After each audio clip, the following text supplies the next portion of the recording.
Hello বন্ধুরা, জানি এখন অনেকটাই সময় পেরিয়ে গেছে, তারপর পোস্ট করছি, তখন ঘড়িতে দুটো বাজে।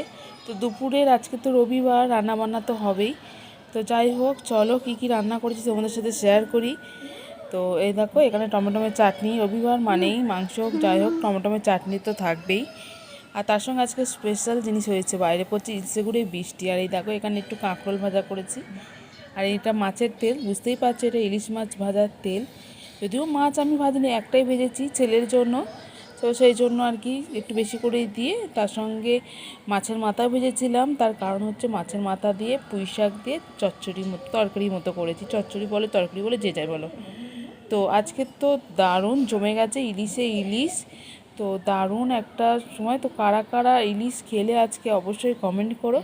আর একটা হচ্ছে, যেটা না হলে ইলিশ খাওয়া সম্পূর্ণ না, এই দেখো এটা বলোতে কী হচ্ছে। আর এইটা দেখে কেউ কিছু মনে করো না, কারণ এটা নোট ছিল, বাটিটা আমি বসিয়েছিলাম তো তখনও দেখছি এটা নোট ছিল, সেই জন্য আর কি ওটা চাপা দিয়েছি। আর নোড়া টোড়া হচ্ছিল না, সাপোর্ট খাচ্ছিল না।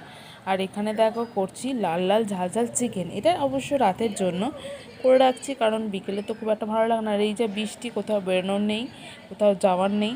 তো যাই হোক, তো আজ এই পর্যন্তই বন্ধুরা। তো দেখা হচ্ছে আবার নেক্সট ভিডিওয়।